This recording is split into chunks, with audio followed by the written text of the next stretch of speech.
তো এই গল্পটি শুরু হয়েছিল জিহুনকে দিয়ে, একজন ক্ষতিগ্রস্ত ব্যক্তি যার কাছে কোনো কাজের জন্য টাকা ছিল না, এমনকি তার মায়ের চিকিৎসার জন্য না। এমন কঠিন সময় কেউ তাকে মৃত্যুর খেলা খেলার পরামর্শ দিল। এই মৃত্যুর খেলায় আরও 500 জন লোক তার সাথে খেলতে এসেছিল। এই খেলায় একটি রোবট ছিল।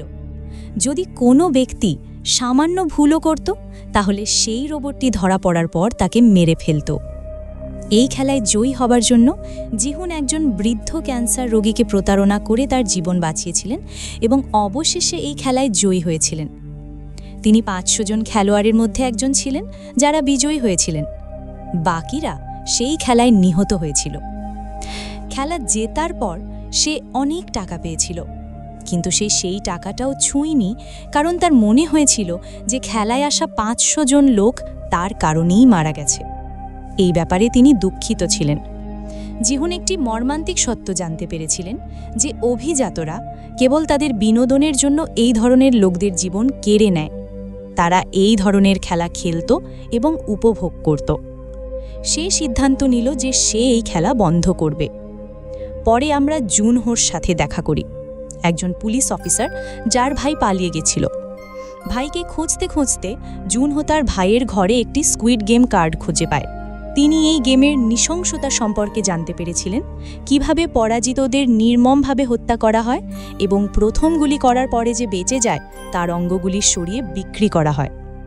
জুনহো ধরা পড়েছিল সেটাও সামনের মানুষটি যে এই স্কুইড গেমটি চালাচ্ছে, এবং দর্শকরা জুনহো সহ অবাক হয়ে গিয়েছিল যে সামনের মানুষটি আর কেউ নয়, জুহোর ভাই, যাকে খুঁজতে সে এই দ্বীপে গেছিল। দ্বিতীয় সিজনে এই স্কুইড গেমের বিজয়ী জিহুনকে আবার দেখানো হয়েছিল। সে বুঝতে পেরেছিল যে এই লোকেরা আবার এই বিপজ্জনক খেলাটি খেলতে চলেছে, যেখানে মানুষ মারা যাবে, এবং সে এখন এটি ঘটতে দিতে চায় না। তাই সে তার সমস্ত অর্থ এবং শক্তি ব্যবহার করে এই লোকদের থামানোর সিদ্ধান্ত নেয় এবং খেলোয়াড়দের খেলার রানারের সাথে লড়াই করার জন্য প্রলুব্ধ করে। পরিকল্পনা অনুযায়ী এই লোকেরা নিজেদের মধ্যে লড়াই করার ভান করে, এবং যখন রক্ষীরা তাদের থামাতে আসে তখন তারা তাদের হত্যা করে এবং আক্রমণ করার সময় তাদের বন্দুক ছিনিয়ে নেয়। এরপর যুদ্ধ করার জন্য তাদের কাছে অনেক অস্ত্র ছিল। তাদের নিয়ে তারা এই খেলার আয়োজকদের সাথে লড়াই করতে উঠে পড়ে, এবং এখানে সম্পূর্ণ যুদ্ধের মতো পরিবেশ তৈরি হয়। খেলোয়াড় এবং খেলার রক্ষীদের মধ্যে প্রচণ্ড গুলিবর্ষণ এবং লড়াই শুরু হয়। এই লড়াইয়ে জিহুন এবং তার বন্ধু অবশেষে কন্ট্রোল রুমে পৌঁছেছিল, কারণ তাদের সেখানে যে গেম কর্তৃপক্ষকে যারা এই গেমটি চালাচ্ছিল তাদের হত্যা করতে হয়েছিল। কিন্তু তারা কন্ট্রোল রুমের ভেতরে যাওয়ার কোনো উপায় খুঁজে পাচ্ছিল না। এবার তাদের বন্দুকের গুলিও শেষ হয়ে গেল। ফ্রন্টম্যান, একই খেলার একজন অনুপ্রেরণাকারী, সে এই লোকদের বোকা বানাতে থাকে এবং তাদের যুদ্ধে হারাতে থাকে। অবশেষে সে নিজেই ফ্রন্টম্যানের ছদ্মবেশে জিহুনের চোখের সামনে তার বন্ধুকে হত্যা করে। জিহুন এখন সত্যি তার পরাজয় অনুভব করছিলেন, এবং এই পরাজয়ের মাধ্যমে দ্বিতীয় সিজন শেষ হয়েছিল। এই লড়াই দিয়ে সিজন 3 শুরু হয়, এবং জানা যায় যে খেলোয়াড়রা এখন এই খেলার গার্ডের কাছে আত্মসমর্পণ করেছে। এই যুদ্ধের পর মাত্র 60 জন খেলোয়াড় জীবিত থাকে, এবং এই যুদ্ধে অনেক গার্ডও নিহত হয়। এই যুদ্ধের পর জিহুনকে হাতকড়া পরিয়ে বসানো হয়, এবং তাকে খেলা ছাড়া অন্য কোনো কার্যকলাপে অংশগ্রহণের অনুমতি নেই। এখানে সমস্ত মানুষ তার সামনে তাদের পরাজয়ের জন্য শোক প্রকাশ করে এবং তাদের বলে যে তারা লিয়ের কারণে যুদ্ধে হেরে গেছে। লি বন্দুক আনতে নেমেছিল এবং ভয়ে সে উপরে যেতে পারেনি। এইভাবে এই লোকদের অস্ত্র ফুরিয়ে গেল এবং যুদ্ধে হেরে গেল। এখানে জাদুকরও এসে জিহুনকে অনেক জ্বালাতন করে এবং বলে যে আমি তোমাকে বলেছিলাম যে এতে কিছুই হবে না। রাগে জিহুন তার গলা চেপে ধরে এবং তাকে শ্বাসরোধ করতে শুরু করে। সবাই মিলে জাদুকরকে বাঁচালো, কিন্তু জিহুনের রাগ খুব বেশি ছিল। সে সারা রাত লির দিকে তাকিয়ে কাটিয়ে দিল, এবং এখন লিও তার চোখ দেখে ভয় পেতে শুরু করেছে। ঠিক আছে, যখন ভোট গ্রহণ আবার শুরু হলো তখন দেখা গেল যে বেশিরভাগ খেলোয়াড় এখনও এই খেলাটি চালিয়ে যেতে চান। জিহুন আরও দুঃখিত হয়ে উঠল। আচ্ছা, এখন তাদের খেলাটা খেলতেই হবে। সকালে খেলা খেলার জন্য যখন তারা খেলার ঘরের দিকে এগিয়ে যাচ্ছিল, করিডোর দিয়ে যাওয়ার সময় তারা গতকালের যুদ্ধে নিহত প্রাণহীনভাবে ঝুলন্ত মৃতদেহ দেখতে পেল, এবং এই দৃশ্য সবার মনে আতঙ্ক তৈরি করার জন্য যথেষ্ট ছিল। আচ্ছা, খেলার ঘরে যাওয়ার পর খেলার নিয়মগুলো ব্যাখ্যা করা হয়েছিল, এখানে একটা খুব বড় বল রাখা ছিল, যার ভেতরে দুটি রঙের বল ছিল, একটি লাল এবং একটি নীল। প্রত্যেককে একটি করে বল বেছে নিতে হয়েছিল। তার কাছে যে ধরনের বল আসতো সে সেই দলের অংশ হয়ে যেত। অর্থাৎ লাল দল লাল বলওয়ালা এবং নীল দল নীল বল নিয়ে। অন্যদিকে আমাদের দেখানো হয়েছিল নিওল, সেই একই গার্ড যে গত মৌসুমে ইচ্ছাকৃতভাবে মানুষকে হত্যা করত যাতে তাদের অঙ্গ পাচার না করা যায়। আজ সে একজনকে হত্যা করেনি। এই লোকটিকে মৃত ভেবে দুজন গার্ড তাকে তুলে নিয়ে যায় এবং যখন তাকে তার অঙ্গ অপসারণের জন্য অঙ্গ কক্ষে নিয়ে যাওয়া হয় তখন নিওল সেখানে আসে। নিওল এখানে গার্ডদের গুলি করে এবং ডাক্তারকে এই লোকটির চিকিৎসা করতে বলে এবং হুমকি দেয় যে যদি তুমি এটা না করো তাহলে আমি তোমাকেও মেরে ফেলব। এখন খেলার জন্য দুটি দল তৈরি করা হয়েছে। জানা গেছে যে এটি লুকোচুরির মতো একটা খেলা। গেম গার্ডরা বলে যে এই সময় টিম ব্লুকে লুকিয়ে থাকতে হবে এবং টিম রেডের লোকদের টিম ব্লুয়ের লোকদের ধরে হত্যা করতে হবে। রেড দলের প্রতিটি ব্যক্তির জন্য নীল দলের একজন ব্যক্তিকে হত্যা করা আবশ্যক, অন্যথায় খেলার শেষে যে লাল ব্যক্তি কোনো নীলকে হত্যা করেনি তাকে হত্যা করা হবে। টিম রেডের সকলকে হত্যা করার জন্য ছুরি দেওয়া হয়েছিল, আর টিম ব্লুকে এখানে চাবি দেওয়া হয়েছিল। এই চাবিগুলো ছিল ওই দরজাগুলোর ভেতরে গর্ত ছিল এবং সেগুলোর মধ্য দিয়ে এই লোকগুলো লুকিয়ে তাদের জীবন বাঁচাতে পারত। এই কারণেই এই খেলার নাম ছিল কিজ অ্যান্ড নাইভস। আমাদের দেখানো হয়েছিল যে জিহুনের কাছে এই সময় একটি ছুরি ছিল, কারণ সে লাল দলে ছিল। অন্যদিকে লি, যার উপর সে সবচেয়ে বেশি রেগেছিল, নীল দলে ছিল এবং সে তাকে হত্যাও করতে পারত। এই কারণেই লি খুব ভয় পেয়ে গেল। অবশেষে আমাদের জিনহুরও একটি দৃশ্যও দেখানো হলো। চুন্নু, যে বর্তমানে টাচকুইট গেমের দ্বীপ খুঁজছে, তার ব্যর্থতার সবচেয়ে বড় কারণ হলো তার সঙ্গী যে তাকে ভুলভাবে পথ দেখাচ্ছে। কারণ এই সঙ্গীটি তার ভাই ইনহুর পাঠানো একজন লোক, যে ফ্রন্টম্যানও, অর্থাৎ সে জিনহুর সাথে থাকা লোকটিকে তার ভাই ইনহুকে রক্ষা করার এবং এই দ্বীপটি লুকিয়ে রাখার জন্য একটি বিশেষ পরিকল্পনার আওতায় রেখেছিল। আচ্ছা, আবার আমাদের খেলার দৃশ্য দেখানো হলো। খেলায় নীল দলের সকলেই শব্দ করছিল, কারণ তাদের মৃত্যু এবং হেরে যাওয়ার সম্ভাবনা বেশি ছিল।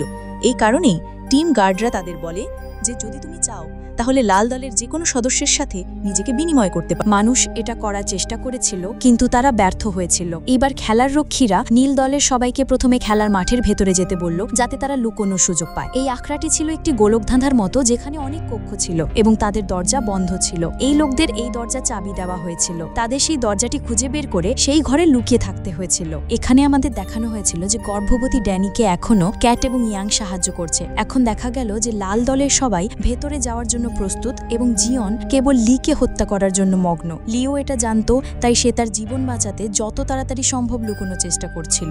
লাল দলে কিছু লোক ছিল যাদের কাউকে হত্যা করার সাহস ছিল না, তাই তারা মাদক গ্রহণ করেছিল এবং তারপর তাদের শিকার নীল দলের এই লোকদের খুঁজতে শুরু করেছিল। জিয়ন এই সময় লিকে খুঁজছিল। অন্যদিকে দেখা গেল যে নীল দলের লোকেরা কোনোভাবে দরজা খোলার চেষ্টা করছে। এমন পরিস্থিতিতে এই লোকেরা লক্ষ্য করে যে দরজায় একটি তালা আছে। বিশেষ ধরনের আকার তৈরি করা হয় এবং তাদের চাবিতেও একই রকম আকার তৈরি করা হয়। অর্থাৎ এই লোকেরা ত্রিভুজ চাবি দিয়ে কেবল ত্রিভুজ দরজা খুলতে পারত। এখানে আমরা ক্যাট, ইয়াং এবং ড্যানিকে দেখতে পেলাম, যাদের কাছে 3 ধরনের চাবি ছিল এবং তারা এটি দেখে খুশি হয়েছিল, কারণ এখন তারা যে কোনো দরজা খুলে তাদের জীবন বাঁচাতে পারে। তারা এমনকি 3টি চাবি দিয়ে খোলা যেত এমন বিশেষ দরজাটিও খুলতে পারত এবং সেখান থেকে সরাসরি তাদের জীবন বাঁচাতে পারত। এবং এইভাবে ড্যানিকে খুব বেশি পরিশ্রম করতে হয়নি। তারা দুজনেই এখন ক্যাটকে বিশ্বাস করে এবং তাদের চাবি আঁকে দেয় যাতে সে দ্রুত বিশেষ দরজাটি খুঁজে পেতে পারে এবং আসতে পারে। এই 3 জন এখান থেকে পালাচ্ছে। হঠাৎ ড্যানির পাওনা পিছলে যায় এবং তার পেটে আঘাত লাগে। ইতিমধ্যে লাল দলের একজন সদস্য এখানে আসে, যে এই 3 জনের একজনকে হত্যার হুমকি দেয়। এখানে ক্যাট তার সাথে লড়াই করে এবং তাকে হত্যা করে এবং তারপর ড্যানিকে সমর্থন করে এগিয়ে যায়। এখানে 2টি ছেলে ছিল যারা তাদের লক্ষ্য পূরণ করেছিল, কিন্তু তারপর এই 2টি তাদের হত্যা করেছিল। সিদ্ধান্ত নেওয়া হয়েছিল যে এই লোকেরা আরও বেশি লোককে হত্যা করবে, যাতে খেলায় আরও কম লোক থাকে এবং তারা অর্থের একটি বড় অংশ পেতে পারে। এখানে দেখানো হয়েছে যে অবশেষে জিয়ন লিকে দেখতে পেল এবং তাকে দ্রুত হত্যা করার জন্য তার পিছনে দৌড়ে গেল, কিন্তু দেখা গেল যে এটি লির মতো দেখতে অন্য কোনো ছেলে। লি বারবার তার কাছ থেকে পালিয়ে যাচ্ছিল। এখন লি পালাচ্ছিল, আবার জিয়নের হাত থেকে নিজেকে বাঁচাতে গিয়ে আরেকজন লাল দলের সদস্য তাকে ধরে ফেলে এবং তার পায়ে ছুরি মারে, কিন্তু তাকে হত্যা করার আগেই লি সেই লোকটিকে লাথি মারে। সেই তাকে ধাক্কা দিয়ে এখান থেকে চলে যেতে শুরু করে। এখানে আমরা ড্যানিকে দেখতে পাচ্ছি, তার প্রসবের সময়ও এসে গেছে এবং এই লোকেরা এখন এই ঘরেই তার প্রসব শুরু শুরু করেছে। দেখানো হয়েছিল যে ড্যানি একটি কন্যা সন্তানের জন্ম দিয়েছে, যার কারণে তারা দুজনেই খুব খুশি হয়েছিল। এবং এখানে ইয়াং তার চুলে লুকোনো ছুরির সাহায্যে ড্যানির দড়িও কেটে ফেলে। অন্যদিকে ফ্রন্টম্যান তার লোকের কাছ থেকে ফোন পায় যে জিনহো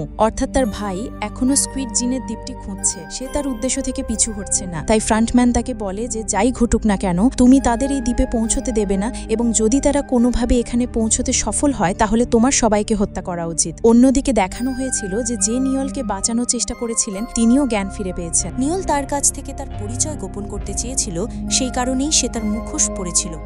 কিন্তু জ্ঞান ফিরে পাওয়ার সাথে সাথেই নিয়ল এখানে ডাক্তারকে হত্যা করে, যাতে এই লোকটি ডাক্তারের ছদ্মবেশ ধারণ করতে পারে। এই লোকটি আসলে সেই মেয়ের বাবা ছিল যে নিয়লের বন্ধু ছিল, এবং সেই মেয়েটিও। লোকটির ব্লাড ক্যান্সার ছিল এবং এই লোকটি তার চিকিৎসার জন্য টাকা সংগ্রহ করতে এখানে এসেছিল। যাই হোক, দৃশ্যগুলো আবার খেলার দিকে ঝুঁকে পড়ে, যেখানে আমাদের দেখানো হয় যে জুনহো খুব রেগেছিল। এই সময় তান্ত্রিক জিনহুর সামনে আসে, যাকে সে আগে হত্যা করতে চলেছে। তখন তান্ত্রিক তাকে বলে, তুমি লিকে হত্যা করতে চেয়েছিলে, তাই না? আমি তাকে উপরে উঠতে দেখেছি, তার পায়ে খুব খারাপভাবে আঘাত লেগেছে, সে হয়তো খুব বেশি দূরে যায়নি। এই কথা শুনে জিহুন তার কাছে গেল এবং এখানে তাদের মধ্যে খুব খারাপ লড়াই শুরু হলো, যার মধ্যে জিহুন অবশেষে লিকে হত্যা করল। লিকে ফাঁদে ফেলার সত্ত্বেও তান্ত্রিক পালাতে পারে না, কারণ এখানে অন্য একজন এসে তাকে হত্যা করে। ড্যানি এবং ইয়ংগানকে বাঁচানোর সময় ক্যাটও নিজেকে উৎসর্গ করে এবং তার মৃত্যুতে তারা দুজনেই খুব খারাপভাবে ধাক্কা খায়। এদিকে ইয়ংগানের ছেলেও এসে তার মাকে ড্যানিকে হত্যা করতে বলে, যাতে তার জীবন বাঁচানো যায়, কিন্তু তার মা তাকে সমর্থন করেন না, তিনি ড্যানিকে বাঁচান। এখন সেই ছেলেটি ড্যানিকে হত্যা করতে চলেছে। সে তার ওপর জোর করে চাপিয়ে দিতে যাচ্ছিল, কিন্তু তার আগেই খেলার সময় শেষ হয়ে গেল এবং খেলার রক্ষীরা এসে ছেলেটিকে গুলি করে মারল। তার মায়ের চোখের সামনে সেখান থেকে মৃতদেহগুলো নিয়ে যাওয়া হয় এবং সবাই তাদের লাউঞ্জে আসে, যেখানে জিহুন আসার সাথে সাথে তাকে বেঁধে রাখা হয় এবং সবাইকে তাদের জিতে নেওয়া অর্থ দেখানো হয়। এটা বেশ অনেক ছিল, সবাই ভালো পরিমাণ টাকা পাচ্ছিল। রং খেলা বন্ধ করার জন্য সকলকে ভোট দেওয়ার জন্য অনুরোধ করতে শুরু করে। এখন লোভী হয়েও না, সবার জীবন রক্ষা পাবে। যদি নিজের জন্য না হয় তাহলে অন্তত ড্যানি আর সেই ছোট্ট মেয়ের প্রতি করুণা করো, যে জন্মের সাথে সাথেই এই খেলার অংশ হয়ে উঠেছে। কিন্তু কেউ তার কথা শোনে না। অনেক মানুষ খেলা চালিয়ে যাওয়ার পক্ষে ভোট দেয় এবং ইয়ং এই সিদ্ধান্তে সম্পূর্ণ ভেঙে পড়ে। সে রাতে ড্যানির মেয়েকে ভালোবাসে এবং তারপর জিহুনের কাছে আসে এবং তার কাছ থেকে প্রতিশ্রুতি নেয় যে তুমি শেষ পর্যন্ত এই খেলাটি খেলবে, যাতে তুমি ড্যানি এবং তার মেয়েকে সাহায্য করতে পারো। এই প্রতিশ্রুতি নিয়ে সে এখান থেকে চলে যায় এবং রাতে আত্মহত্যা করে, অর্থাৎ সে নিজের জীবন নেয় এবং এটি তার কাজ। সেসব খেলোয়াড়দের খুব খারাপ একটা ধাক্কা দেয়। আচ্ছা, পরের খেলার সময় এসে গেছে। খেলাটা সহজ ছিল, তাদের ঝর্ণার উপর থেকে লাফ দিতে হয়েছিল এবং তা করতে করতে তাদের এগিয়ে গিয়ে সেতুটি পার হতে হয়েছিল। সামান্য ভুলও তাদের জীবন কেড়ে নিতে পারত। একে একে সবাই এটি অতিক্রম করতে শুরু করলো। অনেক ভিআইপিরাও এই খেলা দেখতে এসেছিল। তারা এই লোকদের আচরণ লক্ষ্য করছিল এবং তাদের অভিশাপ দিচ্ছিল। অন্যদিকে অবশেষে জিনহুর এই দ্বীপের অনুসন্ধান শেষ হয়, কারণ এবার সে দ্বীপের যে পাহাড়ের কাছে ছিল তাকে চিনতে পেরেছিল। গত মৌসুমে তার ভাই যেখান থেকে তাকে গুলি করেছিল, এটি সেই একই পাহাড়। আচ্ছা, দৃশ্যগুলো আবার খেলার দিকে ঝুঁকে পড়ে এবং দেখানো হয় যে একটি ছেলে খুব জোরে হোঁচট খাচ্ছে। এমনকি নিজেকে বাঁচানোর জন্য সে সেতুটি ধরেছিল, কিন্তু তাতে কোনো লাভ হয়নি এবং অবশেষে সে নিজেকে স্থির রাখতে পারেনি এবং পড়ে গিয়ে মারা যায়। তার পিছনে সকলেই ভয়ে আরও সতর্ক হয়ে উঠল এবং খুব সাবধানতার সাথে লাফিয়ে সেতু পার হতে শুরু করলো। ভেতরে এমন ভিআইপিরা সিদ্ধান্ত নিলেন যে ড্যানির মেয়ে, যে ছোট্ট মেয়েটি, তাকেও খেলোয়াড় হিসেবে গণ্য করা হবে এবং তাকেও খেলতে হবে। এখন সে কিভাবে খেলতে পারে? এখানে ড্যানি আবার জিহুনের কাছে সাহায্য চায় এবং জিহুন তাকে সাহায্য করতে রাজি হয়। সে তার জ্যাকেট খুলে মেয়েটিকে একটা বেবি ব্যাগ বানায় এবং মেয়েটিকে তার বুকে বেঁধে খেলা শুরু করে। যখন সবাই সেতু পার হচ্ছিল, তখন সবার জন্য একসাথে লাফিয়ে ওঠা খুব কঠিন ছিল। যদি কেউ পড়ে যেতে চাইতো তাহলে তাকে নিজেকে বাঁচাতে হবে। নিজেকে বাঁচানোর জন্য সে অন্য একজনকে ধরে ফেলত এবং এইভাবে অন্য ব্যক্তিটিও তার সাথে পড়ে যেত এবং মারা যেত। এমনকি কেউ নিজেকে স্থির করার জন্য অন্য ব্যক্তিকে পড়ে যেতে বাধ্য করত এবং এভাবেই খেলা চলছিল। নিজেকে বাঁচানোর জন্য জিহুনও তার সামনের ব্যক্তিকে পড়ে হত্যা করে, কারণ সেই ব্যক্তিটি খুব ভীতু ছিল এবং দীর্ঘ সময় ধরে তার পথ আটকে রেখেছিল। এবং অবশেষে এখন জিহুনও সেতুটি অতিক্রম করে এবং শেষে ড্যানি ছিল যে এই সেতুটি অতিক্রম করতে পারেনি এবং এই খেলার শেষে সেও মারা যায়। যার মৃত্যু দূর থেকে দেখে জিহুন সম্পূর্ণ ভেঙে পড়ে। এখানে ভিআইপিরা সিদ্ধান্ত নেয় যে এখন বেবি কেবল জিহোর সাথে খেলবে। অন্যদিকে নিয়ল, যে দ্বীপ থেকে পালানোর প্রস্তুতি নিচ্ছিল, তাকে মুখোশধারী অফিসার লক্ষ্য করে এবং তাকে থামানোর জন্য রক্ষীরা তাকে আক্রমণ করে। যখন এখন খেলার পরে বাকি সমস্ত খেলোয়াড় লঞ্চে ফিরে আসে, এখানে যখন খেলোয়াড়রা জানতে পারে যে ড্যানির মৃত্যুর পরেও তার অংশের অর্থ তার মেয়ের কাছে যাবে এবং এই খেলোয়াড়দের দেওয়া হবে না, তখন সবাই খুব রেগে যায়।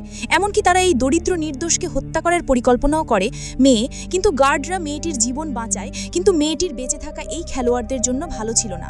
তাই তারা সিদ্ধান্ত নিয়েছিল যে জিহুনের সাথে তারা পরবর্তী খেলার আগে এই মেয়েটিকেও মেরে ফেলবে।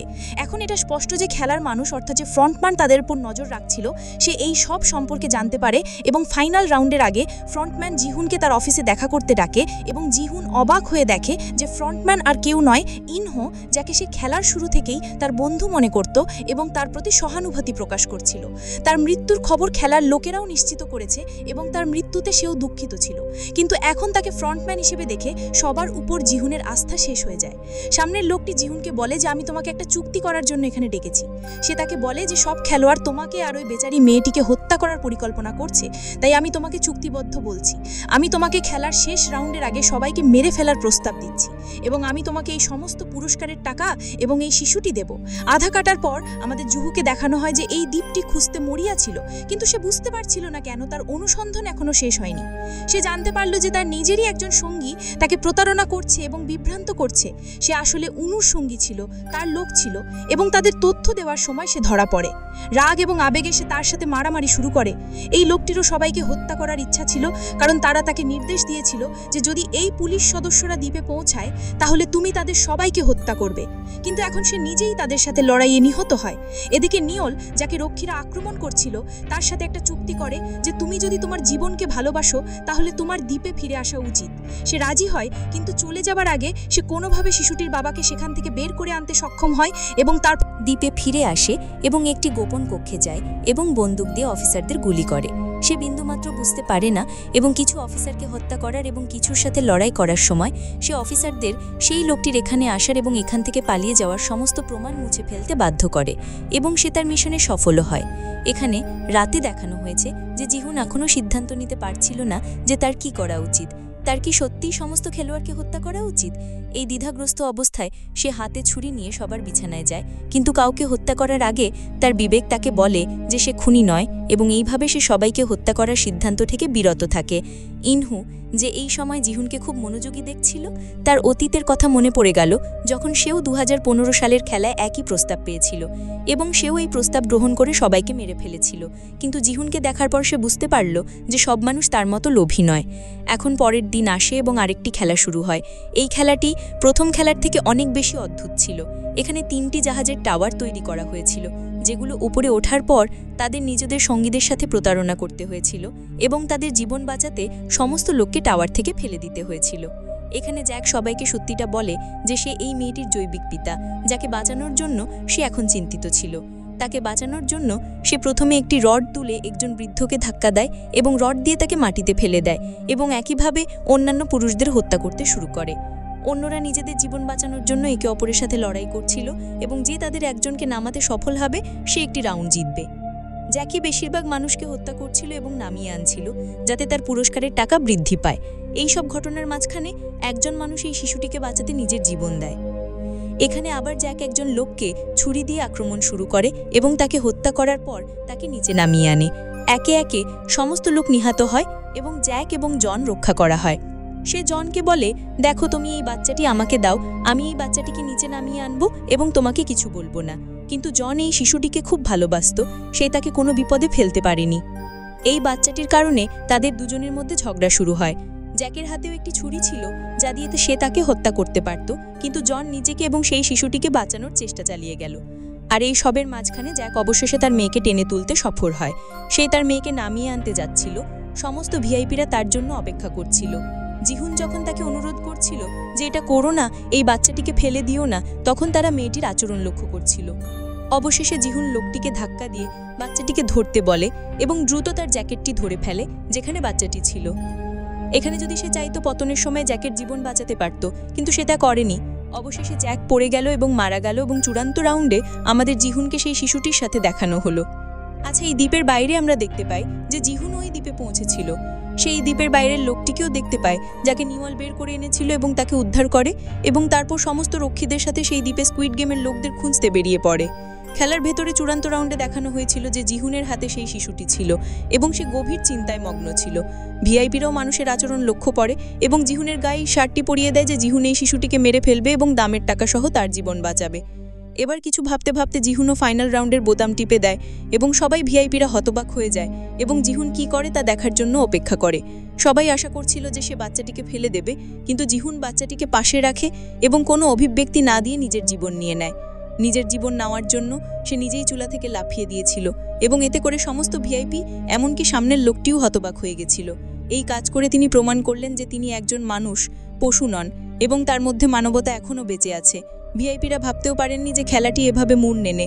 সামনের লোকটিও জিহুনের মৃত্যুতে খুব বিরক্ত হয়ে পড়েছিল। জিহুন 2টি খেলায় জয়ী ছিল, সর্বোপরি তার অনেক টাকা ছিল, সে বিলাসবহুল জীবনযাপন করতে পারত, কিন্তু তবুও সে তার ভেতরের মানবতা বেছে নিল এবং একটি ছোট মেয়েকে বাঁচাতে নিজের জীবন দিল। এখন সামনের লোকটি নিজেকে প্রশ্ন করে যে তার মানবতা কোথায় গেল। সে মাত্র একটি খেলায় জিতেছিল। এবার সে তার অবস্থান থেকে বেরিয়ে এসে শিকারের জায়গায় এসে ছোট্ট মেয়েটিকে কোলে তুলে নিল। এটা দেখে সে তখনও জিহুনের কথা ভাবছিল এবং এই সময় জিনহু এখানে প্রবেশ করে, যে অবশেষে তার ভাইকে খুঁজে পেয়েছে এবং সে পিছন থেকে তার ভাইয়ের দিকে বন্দুক তাক করে। সে জানতো না যে তার ভাই একটি মেয়েকে ধরে আছে। সে তাকে হত্যা করতে চেয়েছিল কারণ সে একজন অপরাধী ছিল, কিন্তু তা করতে পারেনি কারণ সর্বোপরি ইনহো অর্থাৎ ফ্রন্টম্যান তার ভাই ছিল। কাঁদতে কাঁদতে সে কেবল জোরে চিৎকার করতে পারে যে তুমি এইসব কেন করলে ইনহো। যে এখন জানতে পেরেছে যে পুলিশ এখানে এসেছে, তৎক্ষণাৎ এই জায়গাটি অনুসন্ধান করার নির্দেশ দেয়, অর্থাৎ সমস্ত প্রমাণ মুছে ফেলার জন্য এই জায়গায় বিস্ফোরণ ঘটানো। এখানে প্রচুর বোমা রাখা হয় এবং এতে 30 মিনিটের টাইমার সেট করা হয় এবং সমস্ত ভিআইপি দ্রুত এখান থেকে চলে যাওয়ার প্রস্তুতি শুরু করে। ভিআইপিদের সাথে ফ্রন্টম্যান এবং নিওলও এখান থেকে চলে যেতে সক্ষম হয়। আচ্ছা, এখন এই সুবিধাটি ধ্বংস হয়ে যায়, খেলা শেষ হয় এবং যখন তার বাড়িতে গেলে এই বাক্যের 6 মাস পরের গল্প দেখানো হয়। সে তার বাড়িতে একটি পার্সেল পায়।